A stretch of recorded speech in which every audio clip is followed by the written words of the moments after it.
عارف يعني ايه خميس العهد؟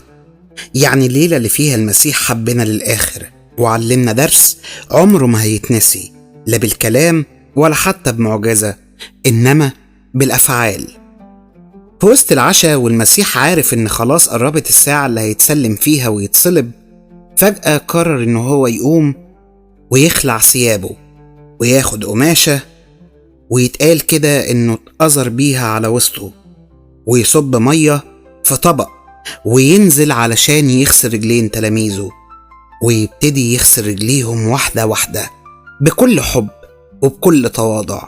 تخيل معايا كده رب الكون اللي الملايكة بتخاف ترفع عينيها ليه ينزل تحت رجلك ويغسلها كمان بإيده. ده اللي حصل يوميها، وقال لهم إن اللي أنا عملته ده اعملوه انتوا كمان، علشان لو أنا السيد والمعلم غسلت رجليكم انتم كمان لازم تغسلوا رجلين بعض. يعني بالفعل اللي عمله قال لهم لو بتحبوني حبوا زيي، ولو بتشوفوني إني عظيم اتعلموا ازاي تتواضعوا زيي.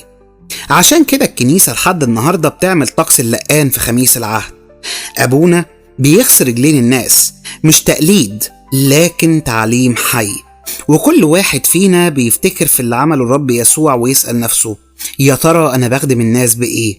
بإيدي ولا باستعلائي وبغروري وكبريائي؟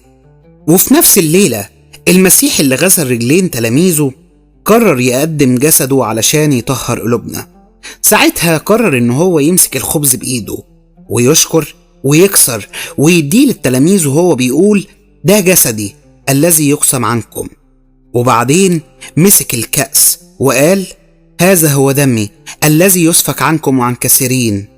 وبكده المسيح ليلتها أسس سر الإفخارستية اللي لحد النهاردة بنقف قدامه بخشوع ونقول آمين آمين آمين بموتك يا رب نبشر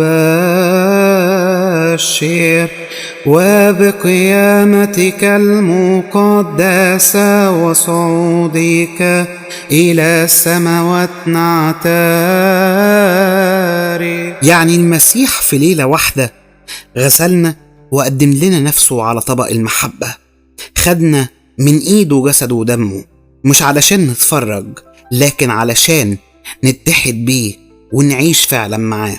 خميس العهد مش مجرد طقس، ده يوم علشان القلب كله يتغير فيه ويتكسر فيه كبريائنا وتتفتح في عينينا على المسيح عمله علشاني وعشانك. كل مرة تتناول افتكر ايده وهي بتكسر الخبز، كل مرة تشوف اللقان افتكر المية اللي خزل بيها التلاميذ علشان يغسل قلبك برضو. واطلب منه في خميس العهد انه يكون بداية جديدة ليك معاه، انه يغسل قلبك من كل خطية سكنت فيه، وانه يملاه دايما بحبه هو ومفيش غيره يملك على قلبك.